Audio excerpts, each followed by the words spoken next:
প্রাচীনকালে যে অশ্বমেধ যজ্ঞ যেটা হয়েছে, যে ঘোড়া ছেড়ে দিলে পরে যে ঘোড়াটা আটকাবে তাকেই অবাধ্য রাজা বলে তার বিরুদ্ধে আগ্রাসন চালাবে। কিন্তু বাধ্য রাজা তো ছিলেন, অনেকেই ঘোড়া আটকায়নি। তার মধ্যে শেখ হাসিনা ছিল মানে এমন একজন রাজা যে ঘোড়াটাকে আটকায়নি, উত্তর ভারতীয় ঘোড়াটাকে আটকায়নি, এবং তাদের প্রতিনিধি হিসেবে তিনি ছিলেন। জানার পরেও টিপাইমুখ বাঁধ তিনি করতে দিয়েছেন ফেনী নদী থেকে একতরফা পানি প্রত্যাহার করতে।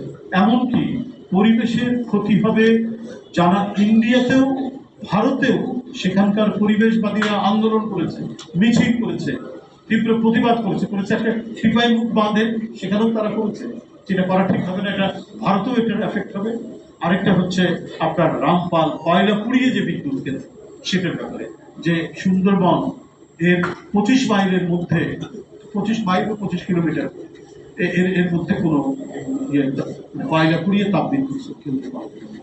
কিন্তু এমনভাবে তিনি আত্মনিবেদন করেছিলেন দিল্লির কাছে, সেই আত্মনিবেদন থেকে শেখ হাসিনা যেন ফিরে আসতে চান, তিনি সেটা করলেন এবং তার এফেক্ট শুরু হয়েছে। এর যে বর্জ্য নদীতে যাচ্ছে, যে সমস্ত নদী, কুসুম নদী সহ অন্যান্য নদী, প্রত্যেকটি নদী টক্সিক হচ্ছে, দিনকে দিন এর পরিস্থিতি খারাপ হচ্ছে।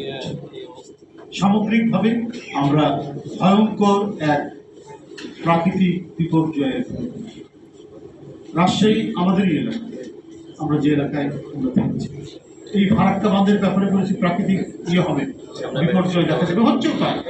কিছুদিন পানি খুললে পরে আপনার যে পানিটা আমরা পাচ্ছি সেখানে আর্সেনিকে ভর্তি, আর্সেনিক যুক্ত পানি।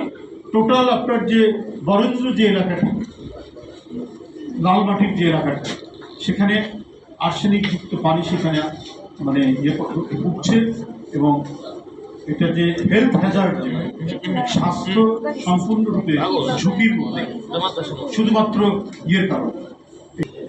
ভারত পাকিস্তান একটা ছোটখাটো সংঘাত হয়ে গেল, বাংলাদেশের সরকার বা জনগণ চেয়েছে, শান্তি চেয়েছে, এটা দ্রুত থেমে যাক, এটা চেয়েছে, কিন্তু কোনো পক্ষ অবলম্বন করে। কিন্তু আপনি বয়ানগুলো যদি দেখেন, লক্ষ্য করেন, দেখবেন যে এই ভারত পাকিস্তান যুদ্ধে পাকিস্তানকে তো যেভাবে তুলোধনা করা দরকার করছে তাদের মিডিয়া, অবশ্য সেখানকার মানুষও বলে গদি মিডিয়া, মানে গদির সাথে সংশ্লিষ্ট যে মিডিয়া, তো এরা যেভাবে বয়ান তৈরি করেছে, অপপ্রচার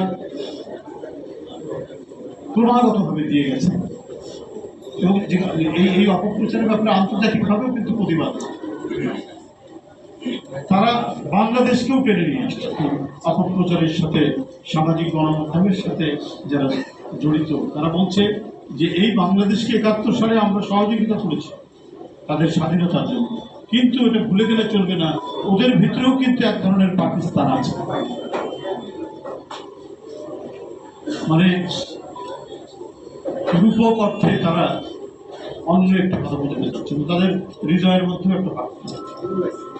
এই যখন মেন্টালিটি, এই যখন মানসিকতা, আমরা সেখান থেকে সমমর্যাদা সম্পন্ন কোনো কিছু পাবো এটা আশা করি।